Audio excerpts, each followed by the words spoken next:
প্রথম পাহাড়ে দেখার পর এখন আমি বানাহিলের দ্বিতীয় পাহাড়ে যাওয়ার জন্য কেবল কারে উঠছি। আর কেবল কার এখন বানাহিলের দ্বিতীয় পাহাড়ের উদ্দেশ্যেই ছুটছে। আমরা আগের ভিডিওতে দেখছেন প্রথম পাহাড়ে, আর এখন দ্বিতীয় পাহাড়ে আপনাদেরকে নিয়ে যাচ্ছি আমি দেখানোর জন্য।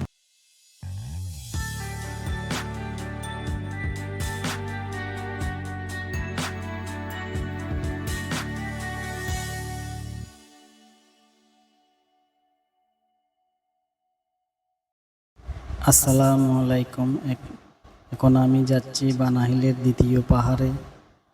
আর প্রথম পাহাড়ে আমরা ঘুরে দেখছি বা প্রথম পাহাড়ের মধ্যে আপনার গার্ডেন, বুদ্ধিস্ট টেম্পল এবং গোল্ডেন ব্রিজ নিয়ে প্রথম পাহাড় বানাহিলের। আর দ্বিতীয় পাহাড়ে কি আছে এখন আমরা তা দেখার জন্য কেবল কারের মধ্যে আছি। আমি এখন মেঘের মধ্যে দিয়ে যাচ্ছি বানাহিলের দ্বিতীয় পাহাড়ে। অপরূপ সুন্দর এই প্রাকৃতিক দৃশ্য দেখতে দেখতে আমরা পৌঁছে গেলাম বানাহিলের দ্বিতীয় পাহাড়ে।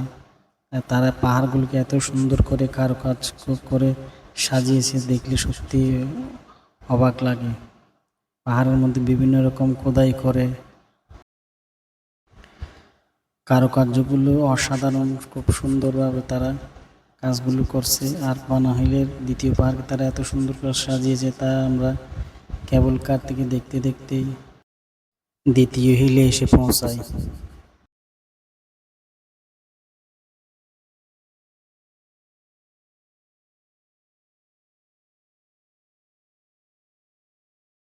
আমি এখন বানাহিলের দ্বিতীয় পাহাড়ের কেবল কার স্টেশনে নামছি। এটা হচ্ছে রবিনস্টোন ক্যাস্টেল। এবং এখন আমি কেবল কার স্টেশন থেকে নিচের দিকে যাচ্ছি। এটার নাম হচ্ছে ইক্লিপাস স্কয়ার। খুবই সুন্দর একটা জায়গা।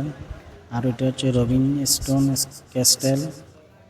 এত উঁচুতে পাহাড়ের মধ্যে কি সুন্দর করে তারা গার্ডেনিং করছে, কি সুন্দর করে তারা টুরিস্টদের জন্য সাজিয়েছে, দেখলে সত্যি অবাক লাগে। আপনারা যদি সচক্ষে গিয়ে না দেখেন তাহলে বিশ্বাস করতে পারবেন না কত সুন্দর করে তারা বানাহিলকে সাজিয়েছে। আর এত সুন্দর সুন্দর সব ক্যাস্টেল। এবং এটা হচ্ছে বানাহিলের দ্বিতীয় পাহাড়, যেটা প্রথম পাহাড় থেকে কেবল কার করে আসতে হয়। সবুজ পাহাড়ের গাছের চূড়ায় মেঘগুলি বসে আছে দেখতে। আমিও দেখতে দেখতে যাচ্ছি, আপনারাও আমার সাথে সাথে চলুন। তাদের সুন্দর সুন্দর নির্মাণ করা জিনিসগুলোকে আমরা দেখতে দেখতে দেখতে তাদের নির্মাণ শৈলীকে উপভোগ করি।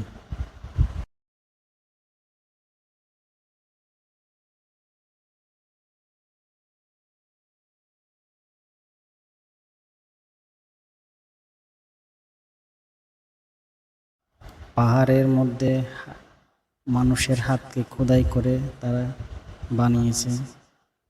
খুব সুন্দর লাগতেছে দেখতে, যেন মনে হচ্ছে হাতের উপর বসে আছে পুরো নির্মাণ কাজটা। আর এটা হচ্ছে অ্যাটলাস স্ট্যাচু, যেটা পাহাড়কে কেটেই নির্মাণ করা হয়েছে। আর কত সুন্দর করে গার্ডেনিং করছে দেখেন আপনারা, অসাধারণ সুন্দর গার্ডেনিং।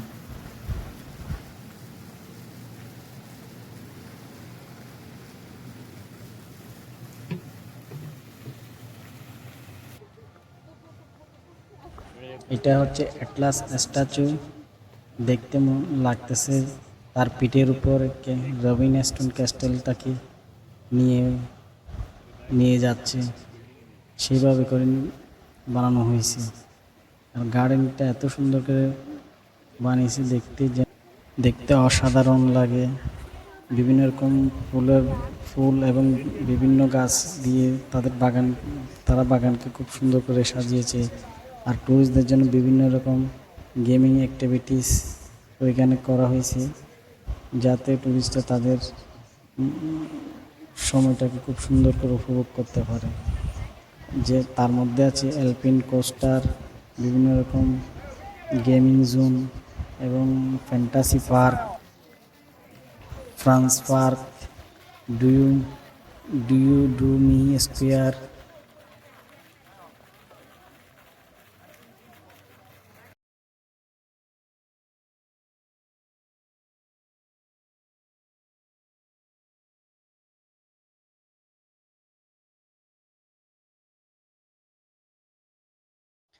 বানাহিলটা এতই বিশাল যে আপনি পুরো একদিনে ঘুরে এটা শেষ করতে পারবেন না। এটা দেখতে হলে, এটা সৌন্দর্য উপভোগ করতে হলে আপনাকে মিনিমাম 2 দিন ওইখানে থাকতে হবে। আর ওইখানে থাকার জন্য হোটেলের ব্যবস্থা আছে, খাওয়ার রেস্টুরেন্ট আছে ভালো, যে এখানে খুব স্বাচ্ছন্দ্যে থাকাও যায় এবং দেখে ওইখানে খুব সুন্দরভাবে বানাহিলকে দেখা যায়।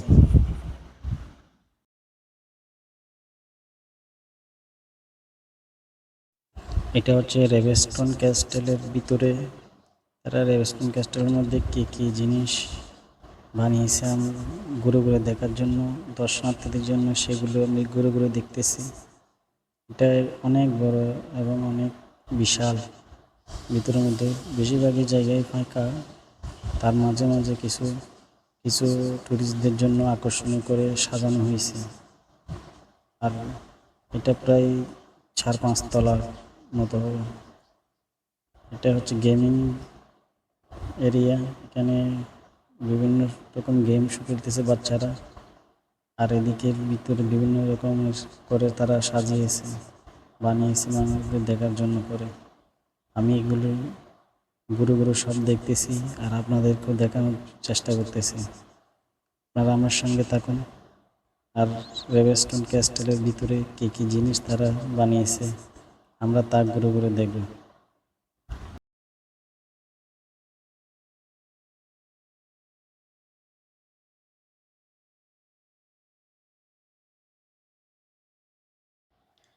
আমি এখন ফিল্মের ভিলেনদের আস্তানার মতো একটা জায়গায় ঢুকে পড়ছি।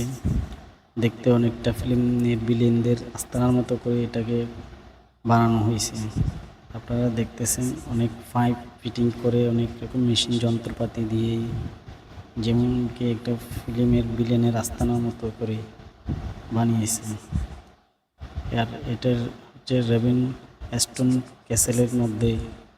এটা অনেক বড় একটা এরিয়া আর অনেক বড়। দেখতেছেন আপনারা বিভিন্ন রকম পাইপ মেশিন যন্ত্রপাতি ফিটিং করে যেমন একটা ভিলেনের আস্তানার মতো করে বানিয়েছে। এখন আমি চলে যাচ্ছি কারণ আমার ফ্লাইটের সময় হয়ে আসছিল, আমার সন্ধ্যায় আমার ফ্লাইট, তাই চলে যাচ্ছি। তাদের পাহাড়গুলোকে এত সুন্দর করে করে বিভিন্ন রকম স্ট্যাচু বানিয়েছে, দেখতে সত্যি খুব সুন্দর লাগতেছে দূর থেকে। এখন আমি মেঘের মধ্য দিয়ে চলে যাচ্ছি বানাহিলের দ্বিতীয় পাহাড় থেকে। প্রথম পাহাড় হয়ে আমরা বানাহিল স্টেশন, কেবল কার স্টেশনের নিচে নামে যাব। অপরূপ সুন্দর সবুজ সবুজ পাহাড়ে এই পথটা কেবল কারে করে যেতে এত যে সুন্দর লাগবে আপনারা দেখলে অবাক হয়ে যাবেন। আর এটা হচ্ছে সেই গোল্ডেন ব্রিজের সেই আইকনিক হাত, যে হাতের মধ্যে ব্রিজটাকে বসানো হয়েছে। দেখেন আপনারা কীভাবে হাতটা বানিয়েছেন। এটা আসার বানাচ্ছে দ্বিতীয় পাহাড় থেকে আসার সময় দেখা যায়। এখন আমরা বানাহিলের প্রথম পাহাড় হয়েই নিচের দিকে নেমে যাচ্ছি। আর নামার পথেই পাহাড়ের সুন্দর প্রকৃতির সবুজ গাছের সমারোহ এবং উঁচু পর্বতমালা আর কেবল খার দেখতে দেখতে আমরা নিচের দিকে নামতেছি। এখানে অনেকগুলো কেবল রাইড আছে এবং অনেক প্রায় 5-6টা জায়গায় যাওয়া যায় এখান থেকে। এটা হচ্ছে আরেকটা নতুন কেবল রাইড স্টেশন চালু করবে তারা।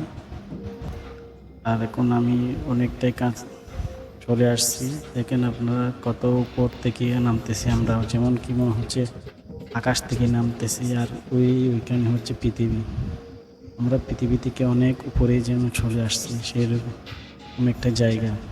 দেখতে খুবই সুন্দর এবং অসম্ভব দারুণ একটা স্পট।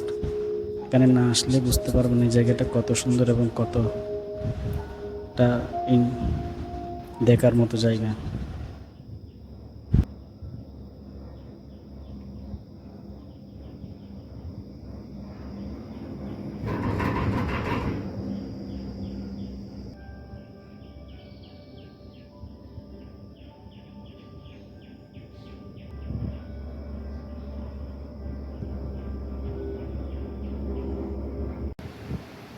এই নদীটার নাম সম্ভবত রায়ন রিভার হতে হবে। আমার ঠিক জানা নেই, তবে রায়ন রিভারে হতে পারে। এটা আসার সময় নদীটা পড়ে আপনার সানওয়ার্ল্ডের একটু আগেই। আর আমি এখন চলে আসছি এয়ারপোর্টে। এটা হচ্ছে মোটরসাইকেল পার্কিং এরিয়া, যেন মনে হচ্ছে একটা মোটরসাইকেলের শোরুম। কতগুলো মোটরসাইকেল দেখতেছি। আর আমি এখন ব্যাংককের উদ্দেশ্যে রওনা দিয়েছি। আমাদের ফ্লাইটটা ফ্লাই করতেছে এখন রানওয়েতে। ব্যাংকক হয়ে আমি চলে যাব কলকাতা হয়ে বাংলাদেশে চলে আসার জন্য।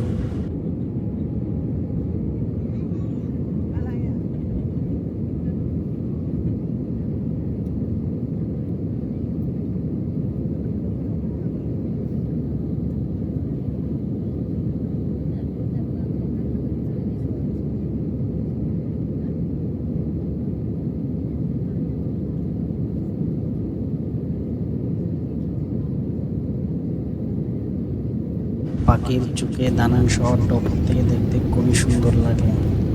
এখন আমি ব্যাংককের আকাশে চলে আসছি। ব্যাংকক ইন্টারন্যাশনাল সুবর্ণ এয়ারপোর্টে ল্যান্ড করতেছি। ব্যাংকক এর মধ্যে আমরা এখন চলে আসছি সুবর্ণ এয়ারপোর্টে। আমার বিমানটা ল্যান্ড করতেছে ব্যাংককে। এখন সুবর্ণ এয়ারপোর্টে চলে আসছি। এটা হচ্ছে সুবর্ণ এয়ারপোর্ট। খুবই সুন্দর একটা এয়ারপোর্ট এবং বিশাল একটা এয়ারপোর্ট। এটা এতটাই বিশাল যে হাঁটতে হাঁটতে ক্লান্ত হয়ে যেতে হয়। আর এয়ারপোর্টটা খুবই সুন্দর এবং খুবই পরিষ্কার পরিচ্ছন্ন। এটা হচ্ছে আপনার ডিউটি শপ মার্কেট সুবর্ণ এয়ারপোর্টের মধ্যে। আপনাদেরকে দেখানোর জন্য ডিউটি শপ, এই ডিউটি শপে সবগুলি। আর আমি আমার দ্বিতীয় ফ্লাইট ধরার জন্য আমার আরেকটা বোর্ডিংয়ের ওইখানে চলে যাচ্ছিলাম। আর এয়ারপোর্টটা দেখতে দেখতে এবং আপনাদেরকে দেখানোর জন্য আমি এখন আমার ইমিগ্রেশন কমপ্লিট করে কলকাতার জন্য বোর্ডিং ব্রিজের সামনে অপেক্ষা করতেছি ফ্লাইটের জন্য। আমাদের ফ্লাইটে সকাল 6টার দিকে ছাড়ার কথা। এখন আমি চলো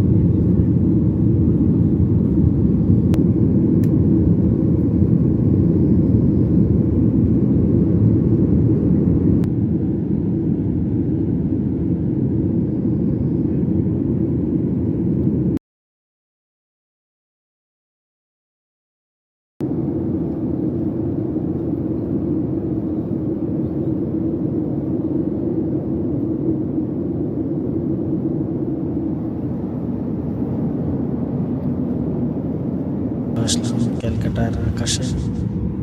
ক্যালকাটা থেকে চলে আসবো বাংলাদেশে। আর আমার ভিডিও যদি আপনাদের ভালো লাগে তাহলে লাইক করবেন, কমেন্ট করবেন, শেয়ার করে দেবেন, যেন আমি আরও বেশি বেশি ভিডিও বানানোর জন্য আগ্রহীত হই। আসসালামু আলাইকুম।